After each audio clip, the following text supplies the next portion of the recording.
Hai semua, semoga kalian dalam keadaan sehat dan baik-baik aja. Sebelum masuk ke story-nya, bantu aku dengan like, komen, dan subscribe. Dukungan kalian berarti untuk channel ini berkembang. Dan sebagai penyemangat aku dan tim, untuk berbagi cerita bareng kalian.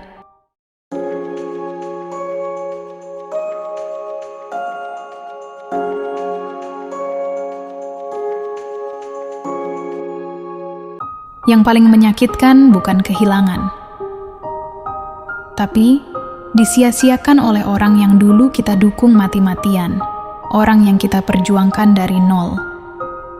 Tapi saat dia sudah sampai di puncak, kita justru dilupakan, bahkan ditinggalkan. Ini kisah tentang Dinda, seorang perempuan yang hatinya begitu tulus, tapi justru dikhianati oleh orang yang dia cintai sepenuh hati. Dinda adalah perempuan sederhana yang tinggal di pinggiran kota. Dia bekerja sebagai kasir di sebuah minimarket kecil. Setiap hari dia bangun subuh, berangkat kerja naik motor Matic-nya, dan pulang malam dengan tubuh lelah, tapi hati tetap semangat. Karena ada satu alasan kenapa dia kuat, Reza. Reza adalah pacarnya sejak kuliah. Mereka udah pacaran hampir 5 tahun. Reza bukan cowok kaya. Bahkan bisa dibilang pas-pasan. Tapi Dinda percaya, cowok ini punya semangat besar, punya mimpi yang tinggi, dan Dinda ingin jadi bagian dari mimpi itu.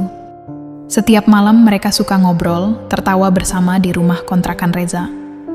Ngopi bareng, ngerancang rencana masa depan. Kadang ngetik proposal usaha bareng, kadang cuma sekadar curhat tentang betapa kerasnya hidup. Dinda selalu bilang, "Aku gak butuh kamu jadi orang kaya, Za. Aku cuma mau kita sama-sama berjuang, bareng-bareng, sampai berhasil." Dan Reza waktu itu selalu jawab sambil senyum, "Aku janji, Din, kalau nanti aku sukses, hal pertama yang bakal aku lakuin, itu nikahin kamu." Dinda percaya itu. Waktu pun berjalan, Reza mulai coba jualan online. Awalnya cuma jual barang titipan orang, lalu pelan-pelan bangun brand sendiri. Reza mulai memproduksi dengan skala kecil perlengkapan untuk pemotor. Mulai dari jaket, sarung tangan, body protector, hingga aksesoris kecil lainnya. Dinda nggak cuma nonton dari jauh. Dia ikut bantu packing, bantu endorse kecil-kecilan, bahkan sempat pinjam uang dari ibunya buat nambah modal Reza. Semua itu Dinda lakuin, bukan karena dia bodoh, tapi karena dia cinta. Cinta yang menurutnya layak diperjuangkan. Cinta yang dia kira akan bertahan sampai akhir. Usaha Reza mulai menunjukkan hasil. Paket yang dulu cuma 2-3 sehari, sekarang bisa puluhan. Reza mulai dikenal sebagai pengusaha muda kreatif, dan akun bisnis mereka ramai dikomentari. Tapi bukan itu yang bikin Dinda paling bahagia. Bukan soal uang, bukan soal omzet, tapi karena Reza tetap jadi Reza yang dulu, bahkan malah semakin romantis. Mereka ngontrak ruko kecil berdua. Dinda ngurus bagian pembukuan dan sosial media, sementara Reza fokus produksi dan kirim barang. Mereka berdua kerja dari pagi sampai malam. Kadang cuma sempat makan mie instan bareng di belakang ruko.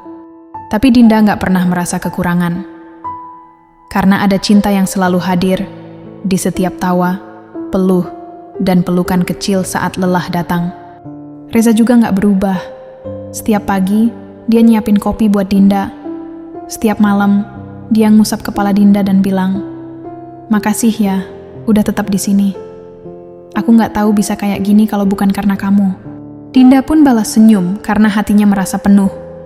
Apalagi yang dicari, kalau yang dicinta juga jadi partner terbaik dalam hidup. Suatu hari saat Dinda lagi sibuk di meja kerja, Reza muncul dengan bunga kecil dan roti kesukaan Dinda. "Break dulu, Bu Bos, kamu lupa makan," kata Reza sambil nyodorin plastik. Dinda kaget dan senyum lebar. Reza masih sama, bahkan makin manis. Usaha mereka makin maju. Pelanggan bertambah, omset naik, dan brand mereka mulai dikenal. Mereka mulai berani ambil langkah besar, sewa gudang kecil dan rekrut 2 karyawan. Tapi yang paling besar bagi Dinda adalah keyakinannya. Kalau cinta mereka juga makin kuat, kalau mereka akan sampai ke pelaminan sama-sama, setelah semua ini berhasil. Tapi dia nggak tahu bahwa kadang luka paling dalam justru datang saat kita merasa semuanya sudah aman. Usaha mereka makin besar. Gudang sudah pindah ke tempat yang lebih luas, dan kini mereka punya 5 karyawan tetap. Orderan dari luar kota mulai berdatangan, dan nama brand mereka mulai dilirik investor kecil-kecilan. Buat Dinda, semuanya berjalan sesuai harapan. Reza masih hangat, masih perhatian, meski sekarang waktunya mulai terbagi antara rapat, stok barang, dan administrasi. Ya, memang Reza jadi sedikit lebih sibuk, tapi Dinda ngerti, usaha mereka nggak lagi sekadar jualan rumahan. Ini udah masuk skala bisnis beneran. Kadang Dinda cuma sempat makan siang bareng Reza 10 menit. Kadang ngobrol sebentar sebelum tidur. Tapi semua masih terasa wajar. Karena setiap hari Reza masih nyempetin bilang, "Hati-hati ya sayang, jangan lupa makan." Atau sekadar elusan lembut di kepala saat Dinda lagi capek. Sampai suatu hari ada klien baru. Perempuan muda dengan gaya stylish datang ke kantor mereka untuk ajak kerja sama. Namanya Clara, pebisnis dari Jakarta, yang tertarik bantu scaling brand Reza ke pasar yang lebih luas. Dinda ikut senang waktu dengar proposal kerja samanya cukup menjanjikan. Tapi sejak Clara masuk, jadwal Reza makin padat. Rapat demi rapat. Meeting tambahan. Kadang pulang lebih malam dari biasanya. Tapi Reza selalu bilang, "Tenang, Din. Ini demi masa depan kita. Aku lakuin semua ini buat kita." Dan Dinda masih percaya itu. Dinda cuma sesekali suka merasa aneh, seperti saat dia buka laptop Reza dan lihat file presentasi yang disusun Clara. Di situ ada foto Reza dan Clara saat pameran bisnis, berdiri cukup dekat. Tapi Dinda nggak mau suudzon. Dia bukan tipe yang gampang cemburu. Lagi pula, Reza belum pernah kasih alasan buat dia curiga. Waktu dia cerita ke sahabatnya cuma bilang, "Hati-hati aja, Din." Kadang godaan itu datang saat semuanya lagi naik, tapi semoga Reza tetap setia ya. Dinda mengangguk. Senyum tipis, karena dalam hatinya, dia masih yakin cinta mereka cukup kuat. Meski, entah kenapa, akhir-akhir ini ada perasaan ganjil yang mulai tumbuh. Bukan karena Reza berubah besar-besaran, tapi karena dunia mereka perlahan tak lagi hanya milik berdua. Suatu pagi, Dinda datang lebih awal ke kantor. Dia biasa begitu kalau Reza ada urusan luar. Katanya pagi ini Reza bakal ketemu supplier di gudang baru, jadi langsung berangkat dari rumahnya. Di meja kerja Reza, laptop masih terbuka.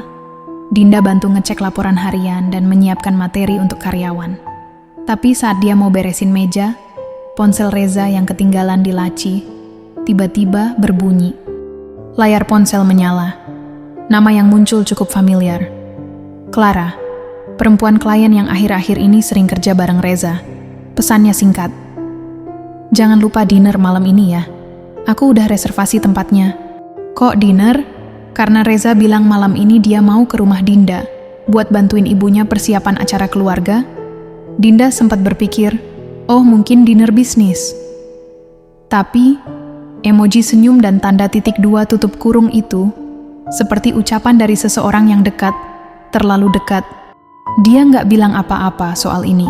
Kenapa? Apa aku yang terlalu mikir aneh-aneh? Lirihnya. Dinda coba tenang. Dia bukan tipe cewek posesif. Dan selama ini, Reza selalu terbuka. Tapi kali ini, ada rasa yang beda. Hari itu berlalu tanpa tanya. Dinda nggak langsung mengonfrontasi. Dia memilih diam, karena dia nggak mau ribut hanya karena satu pesan. Tapi malam harinya, Dinda duduk sendiri di teras rumah. Menatap layar ponselnya, menunggu kabar dari Reza. Dan benar, Reza mengirim pesan. "Maaf Din, malam ini nggak jadi ke rumah ya. Tiba-tiba ada rapat dadakan sama investor." Dinda cuma balas, "Iya nggak apa-apa. Hati-hati ya." Tapi dalam hatinya, ada sesuatu yang mulai patah. Ini bukan karena Reza nggak bisa datang ke rumahnya, bukan juga karena dia bohong soal agenda malam ini, tapi karena, untuk pertama kalinya, Dinda nggak tahu Reza sebenarnya ada di mana, dan sama siapa. Sejak pesan soal dinner dari Clara waktu itu, Dinda mulai lebih peka, bukan mencurigai, tapi mencoba membuka mata. Dinda tahu, kepercayaan itu penting. Tapi kalau yang satu menjaga, sementara yang lain menyembunyikan, apa itu masih bisa disebut hubungan? Beberapa hari kemudian, saat semua karyawan sudah pulang, Dinda masih lembur sendirian di kantor. Di salah satu laci meja Reza, dia nemu sebuah map kecil berisi proposal kerjasama. Proposal dari Clara. Di bagian akhir proposal itu, tertulis jadwal perjalanan bisnis ke Bali 2 minggu lalu. Seketika Dinda terdiam. Karena 2 minggu lalu, Reza bilang ke Dinda dia harus ke Surabaya untuk survei bahan baku. Perjalanan Reza ke Bali itu bukan perjalanan kerja biasa, karena di dalam map itu juga terselip nota hotel, suite room, 2 malam. Dinda coba menenangkan diri. Masih belum ingin menyimpulkan, tapi perasaan di dadanya mulai penuh sesak. Malam harinya, Dinda buka akun Instagram usaha mereka, yang juga dipegang Reza. Dia klik arsip story, scroll ke tanggal yang sama, dan di antara slide-slide promosi produk, ada satu video singkat, hanya 6 detik. Di story itu terlihat Reza duduk di resto pinggir pantai, dan di seberangnya ada suara tawa perempuan yang sangat familiar, tawa Clara. Dinda menutup ponselnya perlahan, nafasnya berat, matanya mulai basah. Bukan karena kehilangan kepercayaan, tapi karena dia mulai sadar mungkin yang dia jaga selama ini sudah lama tidak dijaga balik. Dulu, Dinda yang nemenin Reza jualan di trotoar jalan dan dari pintu ke pintu. Dia yang bantu urus invoice saat Reza pusing karena ditipu supplier, yang rela pinjam uang ke temannya demi nutup biaya produksi awal. Tapi sekarang, dia bahkan gak tahu Reza habiskan malam di mana atau dengan siapa. Apa Reza bisa benar-benar jujur? Malam itu, Dinda duduk di atas tempat tidurnya, menatap langit-langit yang sepi. Satu hal akhirnya dia sadari. Terkadang, orang yang kita percaya sepenuh hati adalah orang yang paling pandai menyembunyikan sesuatu. Beberapa hari setelah Dinda menemukan bukti-bukti itu, ia mulai menjaga jarak secara halus, tidak membahas apapun, tidak juga menuduh. Tapi senyum Dinda sudah tak sehangat biasanya.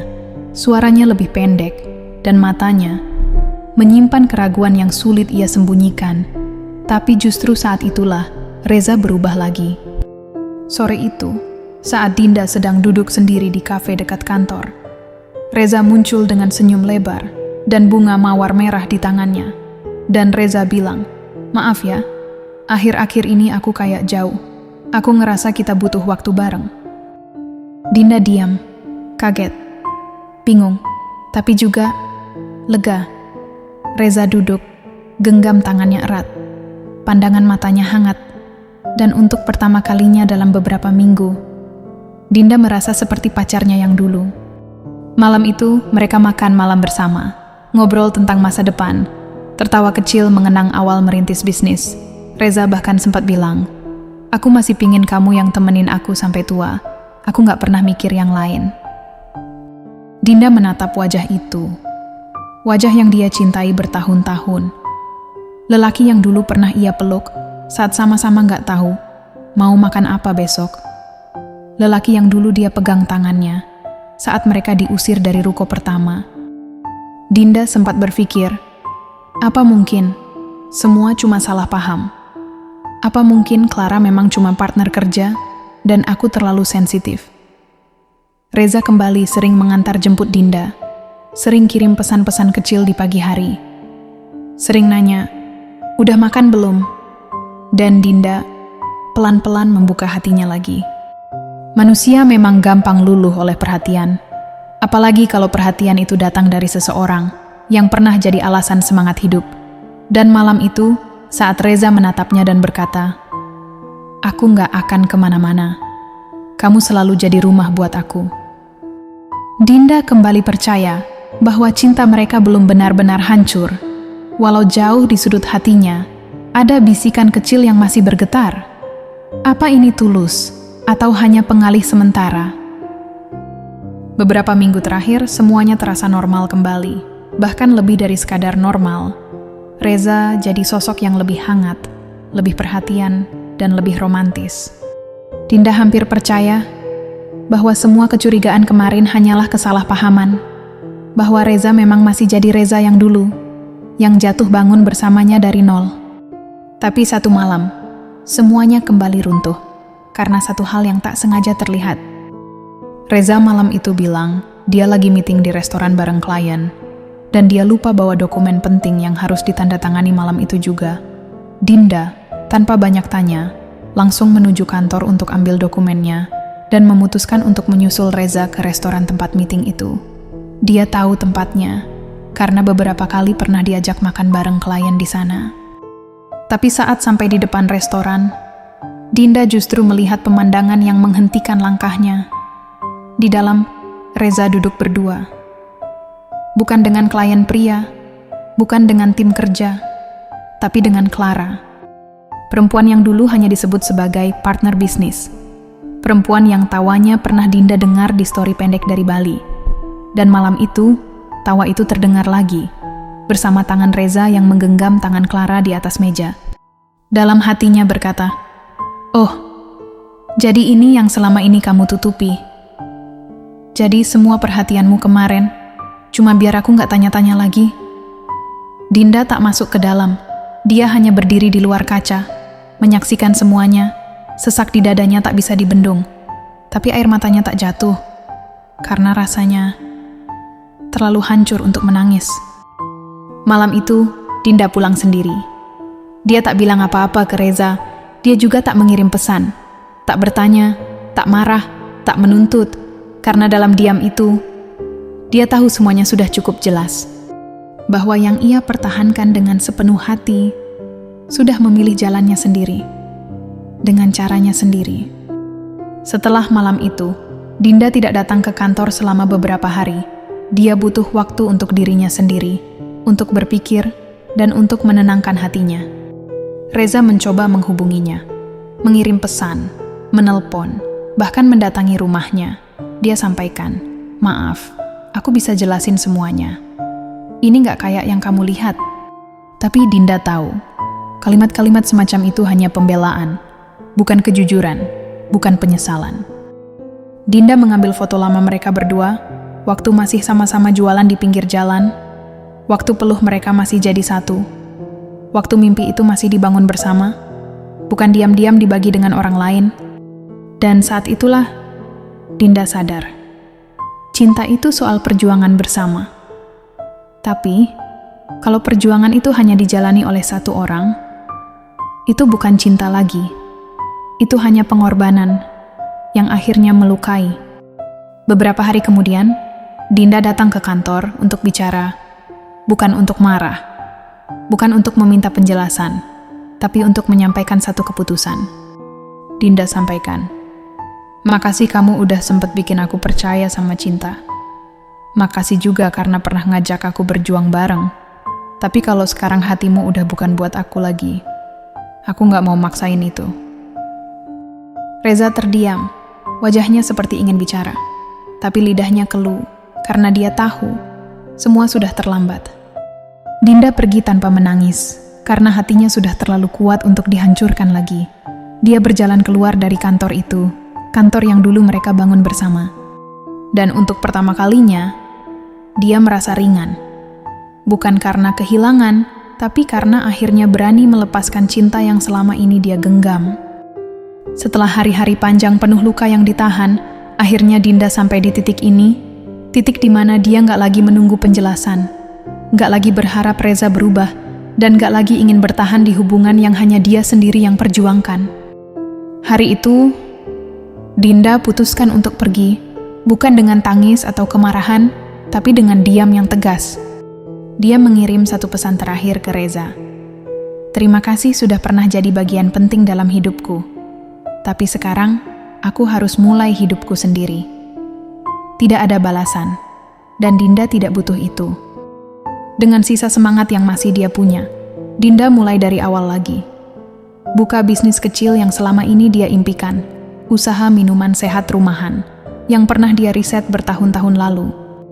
Bermodal tabungan pribadi, pinjam sedikit dari kakaknya, dan pakai garasi rumah ibunya sebagai dapur produksi pertama, Dinda mulai berdiri lagi. Dia yang dulu di balik layar usaha Reza, kini belajar berdiri di depan usahanya sendiri, dari bikin label botol, belajar iklan di media sosial, sampai turun sendiri antar pesanan ke pelanggan pertama. Dia mencoba move on. Semua dilakuin Dinda sendiri, tanpa drama, tanpa sandaran. Sekalipun tanpa beban, dia tetap harus pura-pura kuat di hadapan seseorang yang udah benar-benar pergi. Karena melupakan 5 tahun bersama, ternyata nggak semudah bicara. Setiap pagi Dinda memulai hari dengan rasa baru, rasa yang berbeda. Bukan lagi karena ada Reza, tapi karena dia akhirnya bisa mencintai dirinya sendiri. Karena dia sadar, tak ada yang lebih menyakitkan dari memaksa bertahan di hati yang sudah menampung orang lain, dan tak ada yang lebih menenangkan daripada akhirnya memilih pergi demi menghormati diri sendiri. Setahun sudah berlalu sejak hari itu. Dinda bukan lagi Dinda yang dulu. Sekarang usahanya sudah punya 3 karyawan. Penjualannya stabil. Dia mulai dikenal di komunitas lokal sebagai pebisnis muda mandiri. Ini bukan karena siapa yang mendampingi, tapi karena dia sadar pacaran yang lama bukan jaminan seseorang akan tetap setia. Dan dia belajar mendampingi dirinya sendiri, sekalipun tanpa kekasih. Sampai akhirnya, pada suatu sore, takdir membawa satu pertemuan yang tak diundang. Ada suara pelan memanggil namanya. Din. Dinda menoleh. Dan di sana, berdiri Reza. Wajah seorang lelaki, yang dulu dia jaga dengan sepenuh hati. Kini dia hanya sekedar masa lalu, yang pernah dikenalnya baik, dan berbalik menyakiti. Reza duduk di depannya. Tak banyak kata pembuka, dia hanya menatap Dinda lama. Sebelum akhirnya dia berkata, "Maaf ya, aku salah. Harusnya aku gak ninggalin kamu." Dinda tersenyum. Bukan senyum yang sinis, tapi senyum yang damai, yang penuh penerimaan dan keikhlasan. "Aku udah maafin, Za. Tapi sekarang, aku bukan lagi Dinda yang nunggu kamu datang." Tak ada drama, tak ada air mata, karena semua luka sudah dijahit waktu dan keberanian untuk berdiri sendiri. Mereka berpisah di kafe itu, tanpa janji untuk bertemu lagi. Karena memang tak semua yang pernah kita perjuangkan harus kembali jadi milik kita. Setia itu bukan kelemahan. Justru dari kesetiaan, kita belajar mencintai tanpa pamrih dan memberi tanpa berharap balasan. Tapi dalam cinta, yang paling penting bukan siapa yang datang, melainkan siapa yang tetap bertahan ketika semua sedang runtuh. Dan ketika seseorang memilih pergi saat kamu sedang setia, itu bukan akhir dari cerita. Terkadang, itu adalah awal dari perjalananmu menemukan dirimu sendiri. Karena pada akhirnya, yang benar-benar berharga adalah mereka yang berjuang bersama di saat susah dan tak hanya hadir saat kamu sukses, dan mereka yang mampu bertahan dengan setia di 2 fase yang berbeda. Terima kasih udah nonton narasi ini. See you in the next story.